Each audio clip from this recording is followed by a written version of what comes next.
নমস্কার, কেমন আছেন সবাই? ম্যাক্স ভিডিওর নতুন একটা ব্লগে আপনাদের সকলকে স্বাগত জানাই। আজ 30 জুন সোমবার, এখন বাজে সকাল 10:20। এখন থেকে আমি আমার আজকের ব্লগটা শুরু করছি।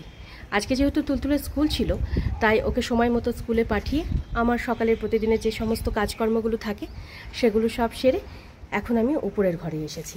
উপরের ঘরে আমার 2-1টা কাজ আছে, সেগুলোই সারতে আসলাম। আর এই 2-3 দিন ধরে ওয়াইফাই কানেকশান, তারপর মোবাইলের নেটওয়ার্ক এত প্রবলেম করছে, যার জন্য আমি কোনো রকম ভিডিওই আপলোড করতে পারছি না। কবে যে ঠিকঠাক করে ভিডিওগুলো আপলোড করতে পারবো কি জানি। আর আজকে সকাল থেকে ওয়েদারটা মেঘলা থাকলেও মাঝে মাঝে কয়েক মিনিটের জন্য বেশ চড়া রোদ উঠছে।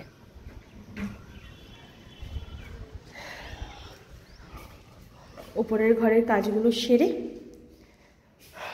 নিচে গিয়ে তারপর আমি যাব স্নানে, কারণ এখনও আমার স্নান পুজো কিছুই হয়নি। तो ढेर सारा सामान भी है, मतलब वही सब है, लोहा लक्कड़ ये सब, तो वो भी एक दिन ठीक करके रख देंगे, फिर आप बीच में आके ले जाइएगा। भैया तो आइएगा। हाँ भैया भी आए हैं। हाँ आए हैं, लेकिन वो सब देखना पड़ेगा। তখন ওপরের ঘরে কাজগুলো সেরে আমি নিচে এসে সবে স্নানে যাব, ঠিক সেই সময় একজন ভাঙড়িওয়ালা দাদা আসলো। ঘরে অনেক আবর্জনা জমা হয়েছিল, তো সেগুলোই সব গুছিয়ে ভাঙড়িওয়ালা দাদাকে দিলাম। তো ওই সব করতে করতে প্রায় আধ ঘন্টা 1.5 ঘন্টা মতন সময় ওখানেই চলে গেল। তারপর আমি গেলাম স্নানে। স্নান সেরে বেরিয়ে দেখছি এখন বাজে 11:50। তুলতুলের স্কুলের ছুটির সময় হয়ে গেছে। তো আমি এখন যাচ্ছি তুলতুলকে স্কুল থেকে আনতে। স্কুল থেকে নিয়ে আসার পরে তারপর আমি পুজো করব, কারণ এখন পুজো করতে গেলে স্কুল থেকে আনতে যেতে অনেক দেরি হয়ে যাবে। তুলতুল আবার কান্নাকাটি শুরু করে দেবে। না চলো মা, চলো, বৃষ্টি পড়ছে, চলো বাবা। দেখো ঘরে এখন আমি পুজো করিনি, নমনম করিনি মা, চলো চলো মা, এসো তাড়াতাড়ি এসো। এখন বাজে 1:10, আর আমরা ওই 12:20-25 নাগাদ স্কুল থেকে ফিরলাম। স্কুল থেকে ফিরে দুজনেই হাত মুখ ধুয়ে ড্রেসটা চেঞ্জ করে আমি আগে পুজোটা সারলাম। পুজো সেরে কিচেনে এসে আগে দুধটা জাল দিয়ে রেখে এদিকে দুপুরে রান্নাটা বসিয়ে দিয়েছি। এখানে ভাতটা হচ্ছে, আর মাছটা ডিপ ফ্রিজ থেকে বের করতে ভুলে গেছি, তো এখন এই জল দিয়ে বরফটা ছাড়াচ্ছি। 2টো মাছ মোটামুটি ছাড়িয়ে রাখলাম। তুলতুল আবার ওদিকে জল নিয়ে খেলা করছে। এবার ওকে তেল মালিশ করিয়ে স্নান ধান করিয়ে দেবো। হ্যাঁ বল। এখন বাজে 1:55, আর কিছুক্ষণ আগে তুলতুলকে তেল মালিশ করিয়ে স্নান ধান করিয়ে রেডি করে দিয়েছি। আর এদিকে ভাত, মুসুরির ডাল সেদ্ধ, আলু সেদ্ধ এগুলো হয়ে গেছে। মাছটা ভেজে এবার তুলতুলের খাবারটা বেড়ে ওকে খাইয়ে দেবো। তুলতুলের ঘুম পেয়ে গেছে, ও বেড়ে গিয়ে শুয়েও পড়েছে। মামা, বাবা ঘুমিও না মা, ওঠো, খেয়ে ঘুমাবে বাবা, চলে এসো এসো, মাছ ভাজাটা হয়ে গেলেই খাইয়ে দেবো, চলে এসো।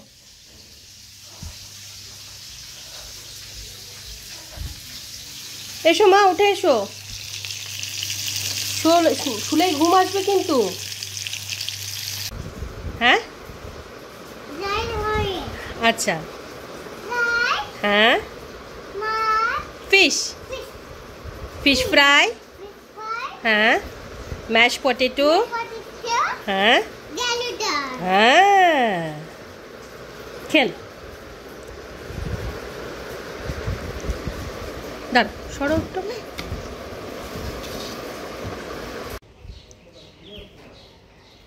এখন বাজে 3:50, আর তখন তুলতুলকে লাঞ্চ করিয়ে ধানির খাবারটা বেড়ে ওকে খেতে দিয়ে প্রতিদিনের মতন আজকেও তুলতুলকে ঘুম পাড়ানোর জন্য বেডে নিয়ে যাচ্ছিলাম। তো তুলতুল বলল আজকে সোফাতে ঘুমাবে। তো সোফাতেই ওর বিছানাটা করে দিয়েছিলাম। শোয়ার 5-7 মিনিটের মধ্যে তুলতুল ঘুমিয়ে পড়েছে। ওকে ঘুম পাড়িয়ে বাদবাকি রান্নাটা সেরে আমার এই সময়ের প্রতিদিনের যে কাজকর্মগুলো থাকে সেগুলো সব সেরে আমি সবেমাত্র উঠলাম। আর আজকে রান্না হয়েছে, এখানে আছে ভাত, মাছ ভাজা, মাছের ডিমের বড়া ভাজা, পেঁয়াজ কাঁচা লঙ্কা সর্ষের তেল দিয়ে আলু সেদ্ধ মাখা, আর পেঁয়াজ রসুন ফোড়ন দিয়ে মুসুরির ডাল। তুলতুলের বাবা একটু বেরিয়েছেন, তো উনি ফিরলে তারপর লাঞ্চটা করবেন, আর আমি এখন লাঞ্চটা সেরে নেব।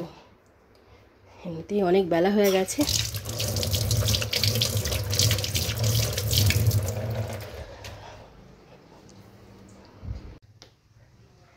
গুড ইভিনিং, এখন বাজে 6:30।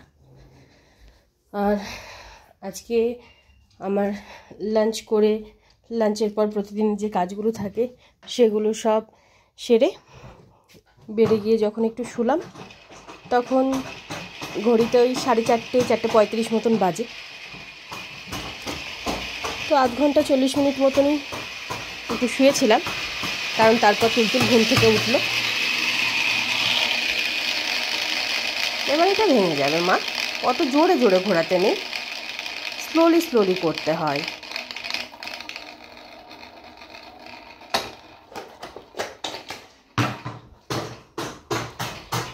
আর তারপর বিকেলের আবার প্রতিদিনের টুকিটাকি কাজগুলোই সব সারছিলাম।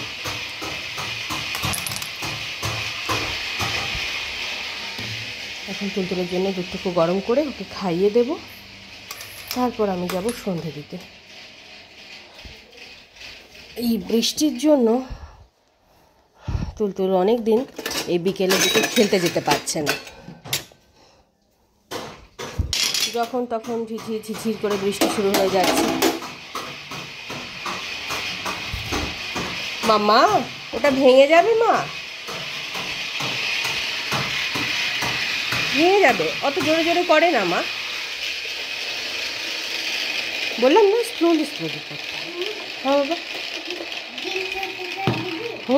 দেখবি তো আমার মামা দেখবে। এখন বাজে 8:05, আর সন্ধ্যাবেলা তখন তুলতুলকে দুধটুকু খাইয়ে আমি হাত মুখ ধুয়ে ড্রেসটা চেঞ্জ করে সন্ধে দিলাম। সন্ধে টন্ধে দিয়ে ওঠার কিছুক্ষণ পর তুলতুলের বাবা বাড়ি ফিরলেন। তুলতুলের বাবার আজকে জরুরি কাজকর্মগুলো সেরে বাড়ি ফিরতে অনেকটা দেরি হয়ে গেছিলো, প্রায় 7:45 মতন বেজে গেছিলো। বাড়ি থেকে বেরিয়েছিলেন সেই সকাল 12:30 নাগাদ। তো যাই হোক, বাড়ি ফিরে উনি স্নান ধান করলেন, তারপর দুপুরে তো খাবার বানানোই ছিল, ভাতটা খেলেন। আর আমি এদিকে কিছু রসুন ছাড়িয়ে রাখলাম, তারপর আরও 2-1 কাজ ছিল, সেগুলো সব সেরে এই 5-7 মিনিট আগেই তুলতুলকে নিয়ে পড়াতে বসিয়েছি। আর পড়াতে বসলেই তো ওর যত বাহানা, চশমা পরবো, খেলনা নেব, এখানে যাব ওখানে যাব। জোকার জোকার, এই জোকার। লিখতে অসুবিধা হচ্ছে না? হচ্ছে না? সুন্দর করে লিখে নাও, ঠিক আছে, লেখো। এখন বাজে 9:50, আর প্রতিদিনের মতন আজকেও লেখাপড়ার পর্ব সেরে স্কুলের ব্যাগপত্র সব গুছিয়ে রেখে কিচেনে এসে এদিকে রাতের রান্নাটা বসিয়ে দিয়েছি। দেখছি তো ওদের 3 জনের জন্য ভাত হচ্ছে, আর ভাতের মধ্যে তুলতুলের জন্য আলু আর কুমড়ো সেদ্ধ দিয়ে দিয়েছি। আর এখানে তুলতুলের বাবার জন্য কালো জিরে আর কাঁচা লঙ্কা দিয়ে আলু কুমড়ো ভাজা হচ্ছে। আর ওবেলার কিছুটা ডাল রয়েছে, খেতে বসার আগে এই ডালটুকু গরম করে দেব। আগামীকালকে ভাবছি মাছের মুড়ো দিয়ে পুঁই শাকের চচ্চড়ি করব। তো এখন পুঁই শাকগুলো একটু বেছে কেটে ধুয়ে রাখবো।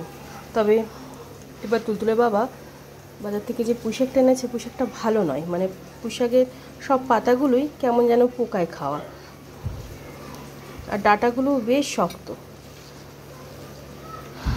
দেখেই বোঝা যাচ্ছে যে ভালো তো হবে না, কিন্তু তাও যেটুকু বেছে নেওয়া যায় সেটুকু নেব, আর বাদবাকি পাতা সব ফেলে দেবো।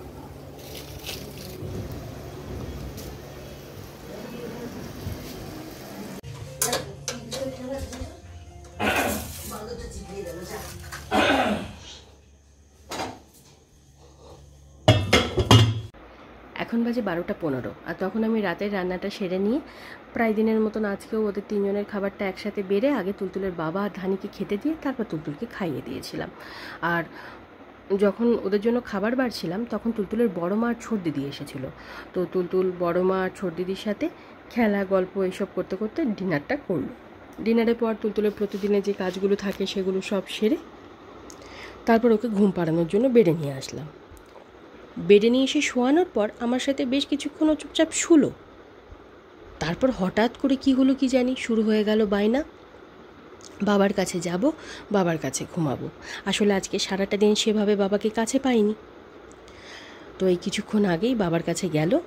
এখন তো বেশ কিছুক্ষণ বাবার সাথে খেলা গল্প চলবে, তারপর ওখানে যদি বাবার কাছে ঘুমালো তো ভালো, আর যদি না ঘুমায় তাহলে আবার ওখান থেকে ওকে নিয়ে এসে এখানে ঘুম পাড়াতে হবে। মাঝে মাঝে যে ওর মাথায় কী পোকা চাপে কি জানি, আমি কিছুই বুঝতে পারি না। তো অন্যান্য দিন তুলতুল যখন ঘুমাই বলে আমি তো লাইটটা জ্বালাতে পারি না। তো আজকে দেখলাম ও যখন বাবার কাছে গেছে, আমি একটু গল্পের বইটা নিয়ে বসি। যবে থেকে গল্পের বইটা নিয়ে এসেছি ম্যামের কাছ থেকে, তবে থেকে সেভাবে বইটা পড়াই হয়নি। একদিন বসেছিলাম, একটা গল্পের অর্ধেকটা বোধহয় শেষ করেছিলাম। তারপর তো ঘর শিফট হলো, নানান রকম মানসিক অশান্তিতে এই কটা দিন কাটছিল। আর আমি একটা জিনিস দেখেছি, মনের মধ্যে যখন খুব অশান্তি অস্থিরতা কাজ করে তখন কোথাও কোনো জিনিসে শান্তি পাওয়া যায় না। সে কোথাও ঘুরতে যাওয়া হোক, কিংবা মন্দিরে যাওয়া হোক, পুজো করা হোক, টিভি দেখা, গল্পের বই পড়া, কিংবা রান্নাবান্না করা, কোনো কিছুতেই মনটাকে স্থির করা যায় না। সারাক্ষণ মনের মধ্যে একটা কেমন অস্থিরতা কাজ করে, অশান্তি কাজ করে। তবে এটা অন্য কারোর সাথে হয় কি না জানি না, এটা আমার সাথে খুব হয়। মানসিক যখন অস্থিরতা অশান্তি থাকে তখন আমি কোনো কাজে ঠিক মন বসাতে পারি না। এই 3-4 দিন আমি মানসিকভাবে খুবই বিধ্বস্ত ছিলাম। এখন যে খুব ভালো আছি সেটা বলছি না, কিন্তু স্বাভাবিক হওয়ার চেষ্টা করছি।